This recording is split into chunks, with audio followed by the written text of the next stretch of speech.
Today we are going to carve permanent maxillary first premolar. This is quite different from your canine and incisor, basically because it has two cusps.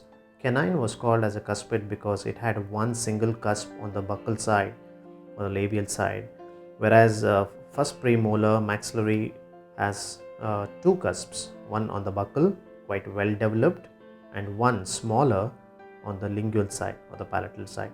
Apart from that, it has quite a number of morphological features on the occlusal surface, which we'll be discussing when we do the occlusal morphology carving, and also more importantly on the mesial surface. Very important to know the mesial surface of maxillary first premolar. And one more unique feature is maxillary first premolar is the only tooth which has mesial cuspal slope longer than the distal cuspal slope. All other teeth, canines and premolars, have the distal cuspal slope longer, whereas the maxillary first premolar is the only one which has mesial cuspal slope longer than the distal cuspal slope. So let's see the basic steps involved in carving the maxillary first premolar. So the cervico-incisor length of this tooth is 9.7 millimeters. So let's take 10 millimeters. So this is our marking here. So let's do the marking on all the four sides, like what we have been doing for all the teeth. So mark on all the four sides.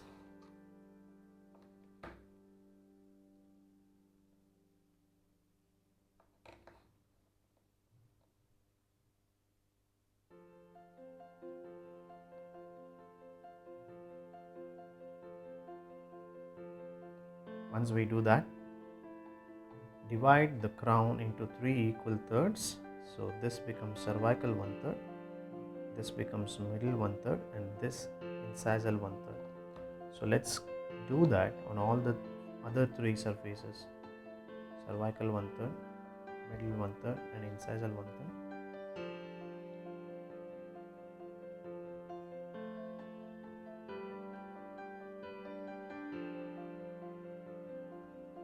Once we do that, let's label the sides. Now this becomes buccal side for me. I'm doing the right sided tooth, so this side becomes distal.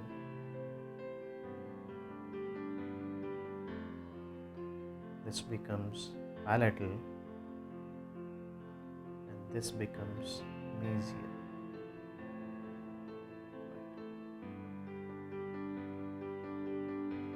Let's go to the buccal side and then do the long axis. Just draw the long axis.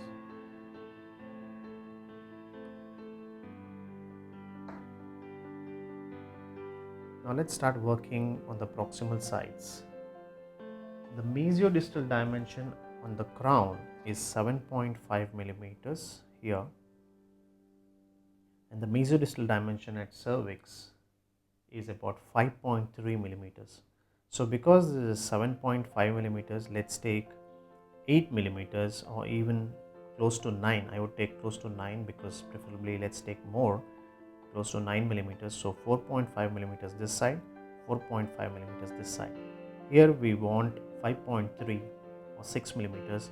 So let's take 7 millimeters. So 3.5 this side, 3.5 this side. So here 4.5 millimeters this side, 4.5 millimeters this side. So let's mark that.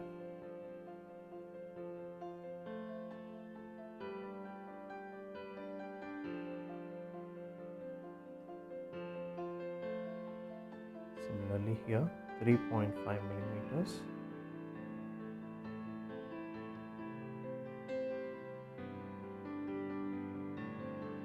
Once we have the marking, let's join those two points.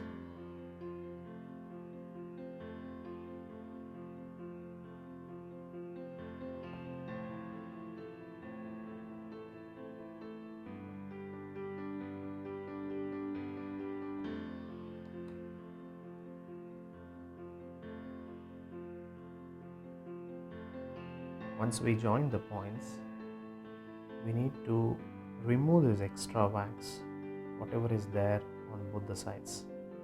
Try to remove whatever just beyond the line, not inside the line. Let's take layer by layer slowly on both the sides.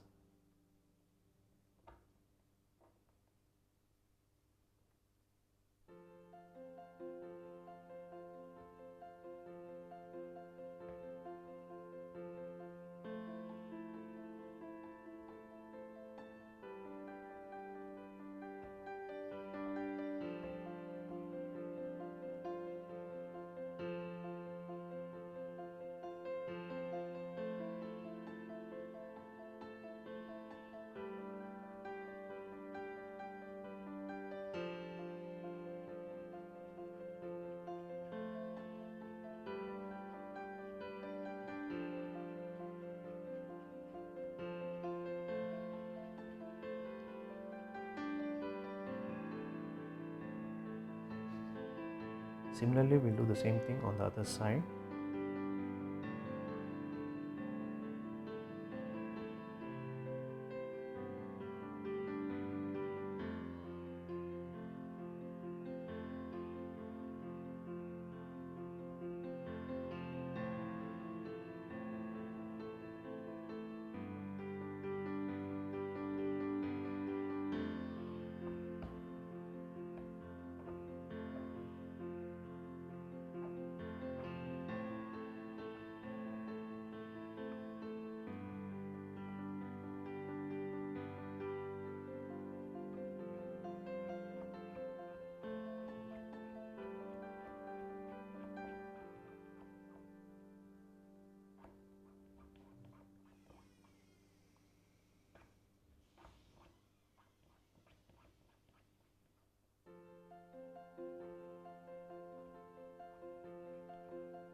Once we remove the wax on the sides, let us turn towards distal, facing the distal surface. One of the most important point when we compare the buccal cusp to the lingual cusp is shorter by about a millimeter or so. So what we can do is we can draw a slanting line from buccal surface towards the palatal surface like this. So this will be the tip of the lingual cusp, this will be the tip of the buccal cusp. So for that we can remove the wax and create a slanting surface.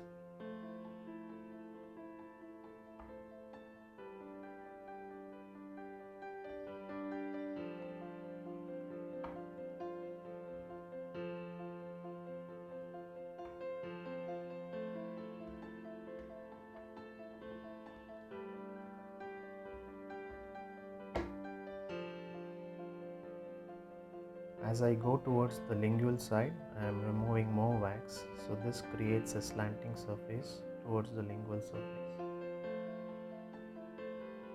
That will reduce by approximately a millimeter, maybe slightly more, it's fine. You can confirm by keeping your block. Now if I compare, definitely the buccal surface is slightly at a higher level than the lingual surface. Now again we'll face the buccal surface. The contact point on the mesial side lies at the middle of the middle 1/3, The contact point on the distal side lies at the junction of the middle and the incisal one third. Now, because of that, the length of the cuspal ridge, the buccal cuspal ridge, the mesial cuspal ridge, the length of the mesial cuspal ridge is slightly longer than when compared to the distal cuspal ridge. So let's do that. Don't take the middle of the middle one third, because later while polishing you might remove a little bit of wax. So let's take a slight point below the middle of middle one third. Sorry.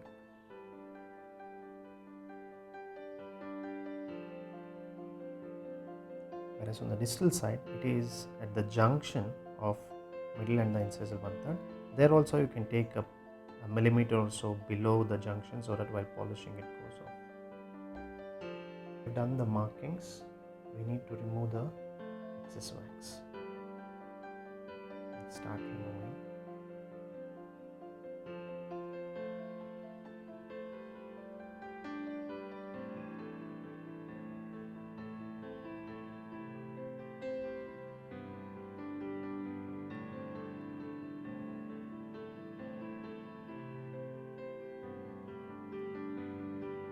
Support your block and slowly remove layer by layer.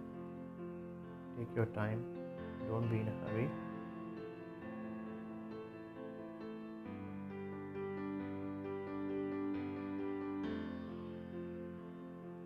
You can extend your long axis on top so that helps.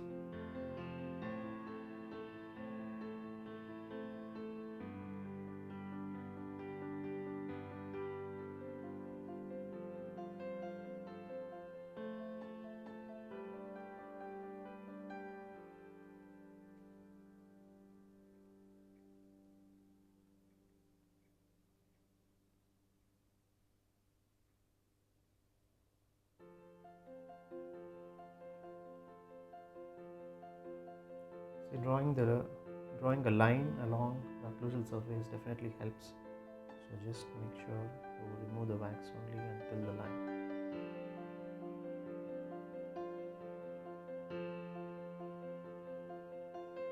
Similarly we do on the other side as well.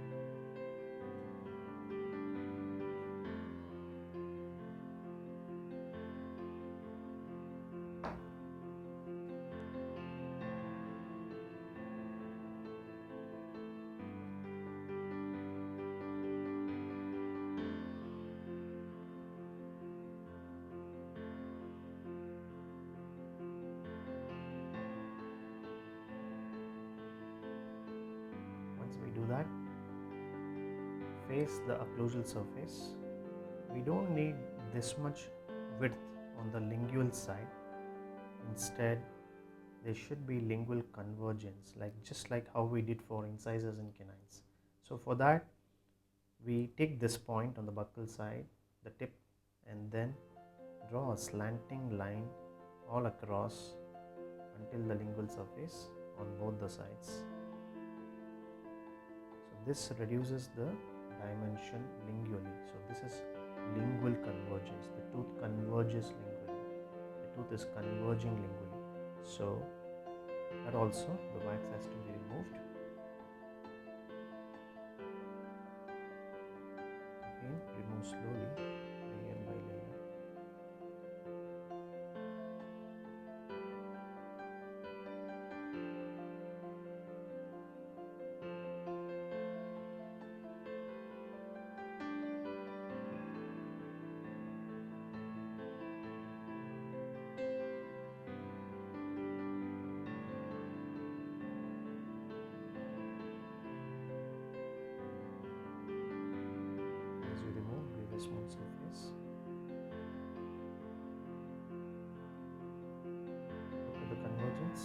not straight, instead it's kind of slanting, isn't it? So this slanting towards the lingual side is called convergence. We'll do the same thing on the other side as well.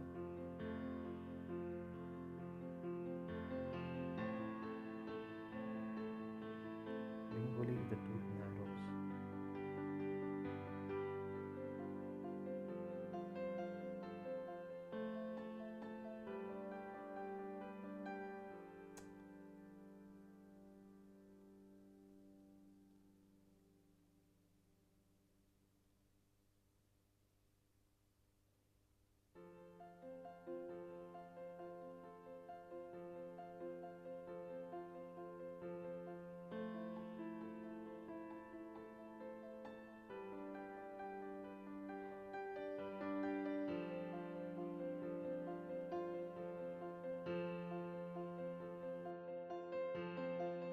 Okay, now we have a kind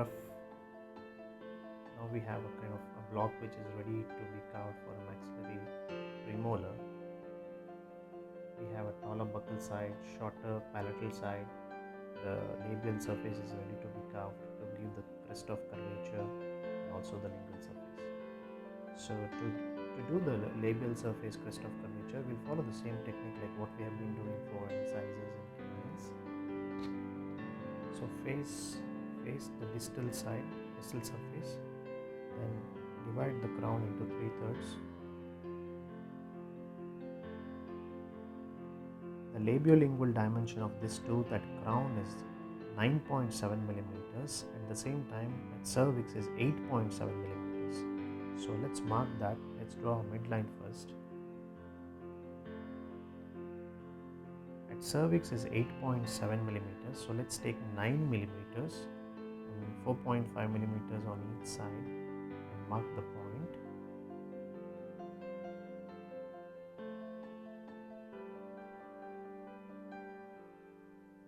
And at crown it's 10 millimeters. We'll take 10 millimeters and mark the points at crown.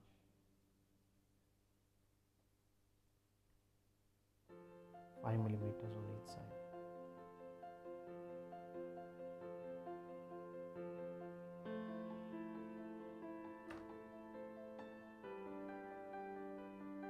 And we'll join the points.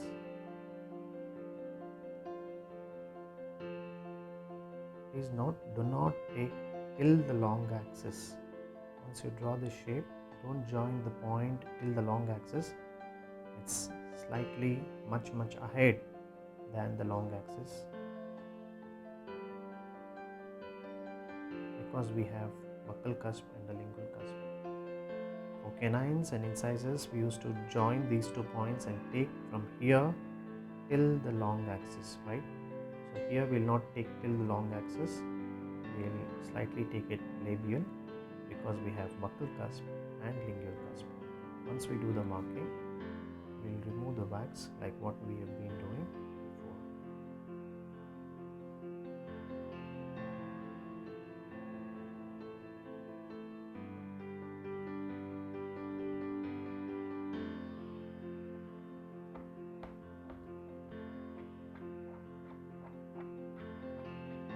Just like how we used to do for incisors and canines, similar, just that the crest of curvature comes at the junction of cervical and the middle 1/3.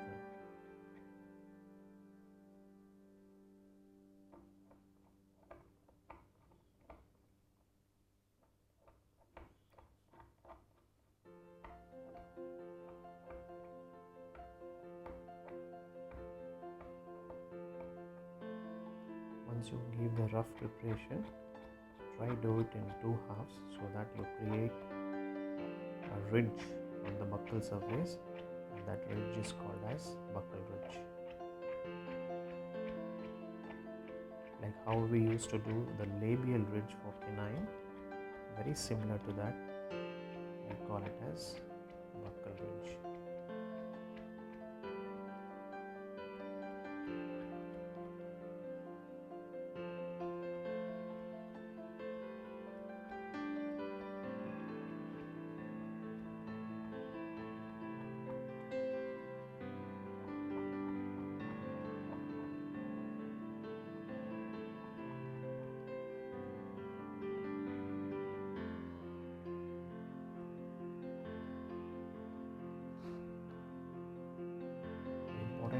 this, the crest of curvature should be at this junction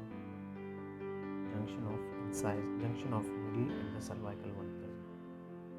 Once we do that, we need to do the same thing on the palatal side. We have already marked, so we remove the wax. Similar fashion.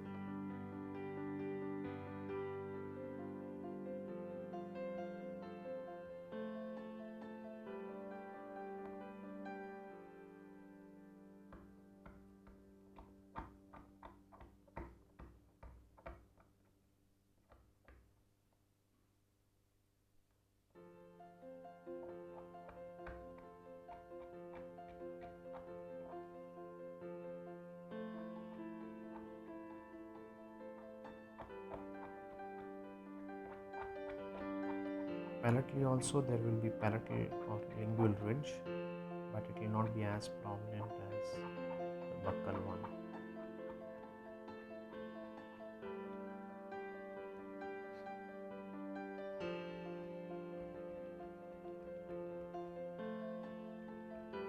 Smoothen the surfaces all around.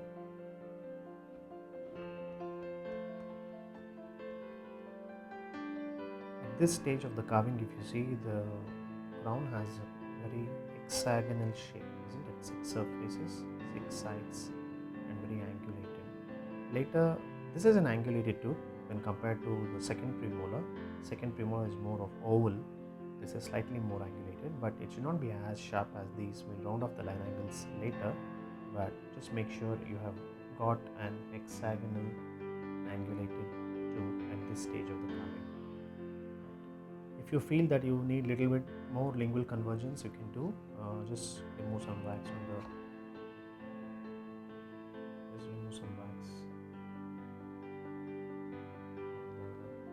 sides.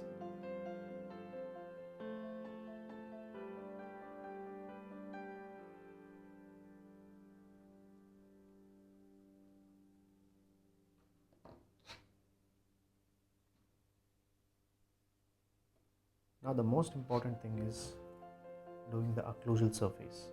If you see the occlusal surface, this is the buccal cusp, this is the lingual cusp, this is the buccal cusp tip, this is the lingual cusp tip. From the buccal cusp tip, a triangular ridge comes down.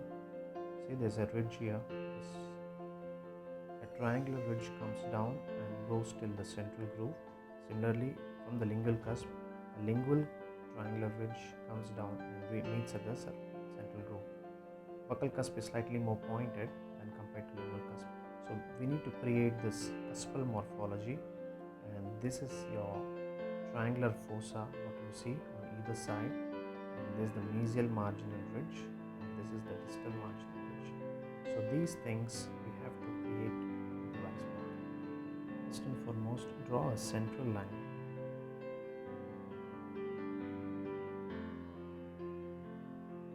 I hope all of you can see. Draw a central line. Whatever buccal cusp morphology we are carving, it should be within the confines of this line. And whatever the palatal cusp morphology, it should be within the confines of this line. So for convenience, after you draw the midline, just give a small V cut on both the sides.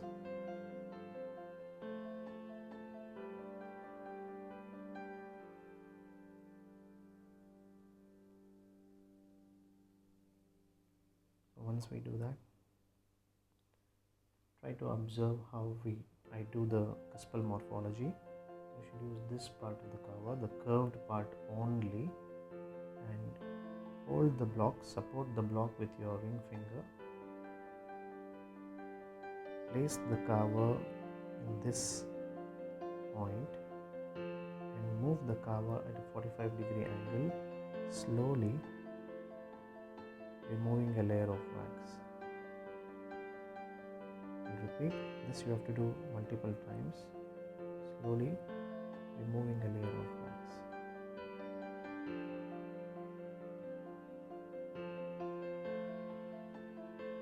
And do on the palatal side. Don't do on this side now, do on the palatal side.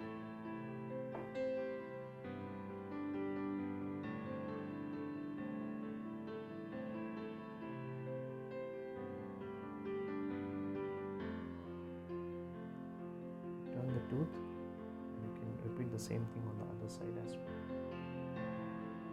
Place and move slowly and gently at an angle, 45-degree angle, so that you are removing the wax in slanting direction.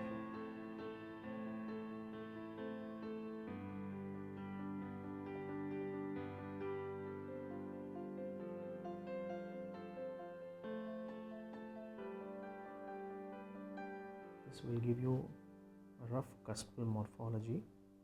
You can see the sulcus of the cusp.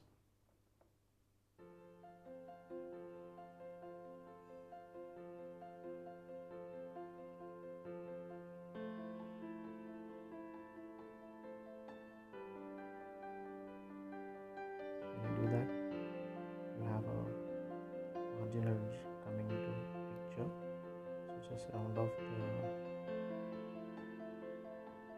marginal ridge.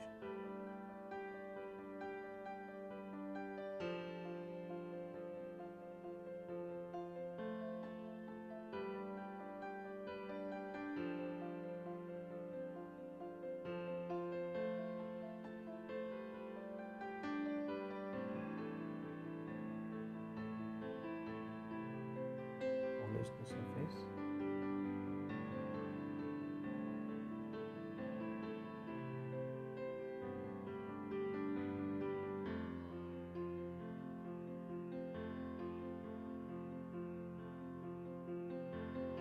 So I'll repeat and close up. Place your cover.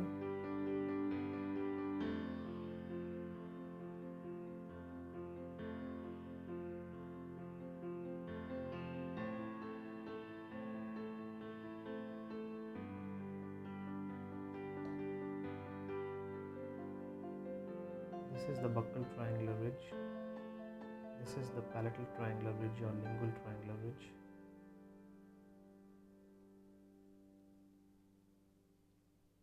This is the triangular fossas on either side, mesial and distal, and these are the two marginal ridges.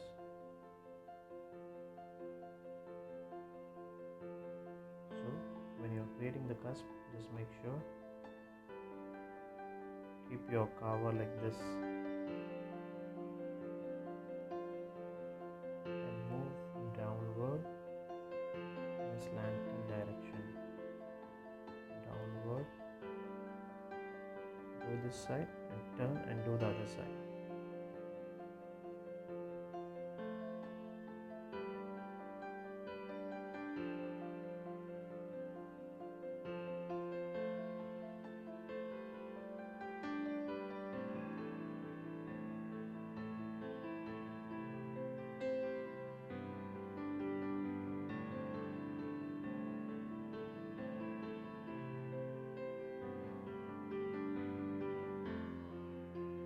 Trying to create smoother surface.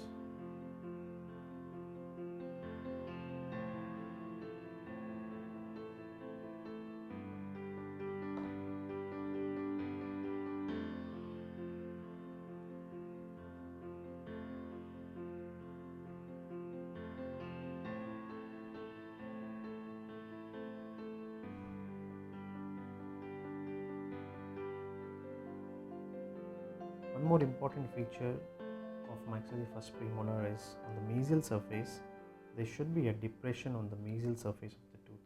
Now that depression is called as canine fossa.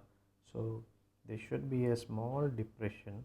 So just again using this part of the cover, the curved part of the cover, just scoop out some wax. Scoop out some wax on the mesial surface, not on the distal surface. Scoop out some wax on the mesial surface. Now that is a very prominent depression, and that is called as canine fossa. Mesial developmental depression, that's called as canine fossa. It is so pronounced that it is even when you see from the labial aspect also the depression is seen. Fossa is seen. You see this, the mesial surface. Showing a very prominent concavity. So this prominent concavity is a very classical feature of maxillary first premolar. It is not seen in any other premolars. It is seen only in the maxillary first premolar, and that too on the mesial surface, not on the distal surface. Round off all the line angles. You see this depression on the mesial surface. This depression is very well pronounced, and this depression is called as canine fossa. You can literally feel with the finger. If you touch the mesial surface, literally you will feel the depression there. If you see the occlusal morphology, you can see the depression on the mesial surface. Yeah, now that is canine fossa. Not only that, even a central groove, what you are seeing here, is crossing the mesial marginal ridge. There is a groove which crosses the mesial marginal ridge and goes on to enter the depression there, canine fossa. It goes on to enter the depression there, canine fossa. So that groove is called as mesial marginal developmental groove, and that has to be done. This is the mesial surface. So from the central groove, a small groove extends, crossing the mesial marginal ridge.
Is crossing the mesial marginal ridge. And apart from that, we need to work on the cervical area and give the definition like how we do for canines and incisors for all the teeth. Do some carving on the cervical area. Again, I use the non-cutting surface of the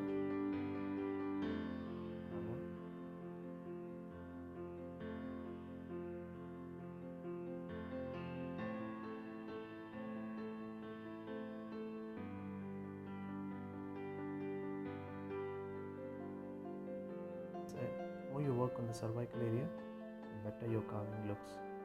So make sure you give that curve, the constriction, the cervical constriction all around. This is how your carving should look like. From the labial aspect or the buccal aspect, yes, it looks like a canine. You cannot see the lingual cusp because the buccal cusp is a bit longer. The lingual cusp should not be visible. The distal cuspal slope is shorter when compared to the mesial cuspal slope. This is very important feature, and this can be used in side identification. Mesial slope is longer than the distal slope. Very prominent buccal ridge, cervical convergence with a proper cervical line. If you turn the tooth onto the mesial aspect, You can see the labial outline, you can see the lingual outline. Both the labial outline and the lingual outline have their crest of curvature at the junction of the cervical and the inside. At the junction of the cervical and the middle one third. Even on the lingual side, the crest of curvature is at the junction of the cervical and the middle one third. There is a well-developed developmental depression called as canine fossa on the mesial surface. Should be seen, it's not just felt. Even it should be felt, but it is so prominent it can be seen. At the same time, there is a developmental groove which we all call as mesial marginal developmental groove, crossing the mesial marginal ridge and then joining the central groove. The lingual side, because lingual cusp is shorter, you can see a bit of buccal cusp as well. Okay, both the cuspal slopes are seen, lingual cusp and more prominent buccal cusp can be seen, right? Distal aspect quite similar to mesial aspect, except that we don't have a canine fossa and we don't have any developmental groove crossing the distal marginal ridge. Coming to occlusal surface, it should be roughly hexagonal, okay, rounded line angles, but not very much rounded, and you have the central groove, you have the prominent buccal cusp, you have the lingual cusp, buccal cusp bit pointed, more developed than the lingual cusp is shorter. Then you have distal marginal ridge, mesial marginal ridge, buccal triangular ridge, a ridge coming from buccal cusp tip to the central groove. Similarly, lingual triangular ridge coming from lingual cusp tip to the central groove. These are called as triangular ridge because in their cross section they are triangular. And you have distal triangular fossa, a depression here, and the mesial triangular fossa, a depression here. And you have a central groove continuing as mesial marginal developmental groove, crossing the mesial marginal ridge, getting onto the canine fossa. These are the very essential features what should be there in a maxillary first premolar carving.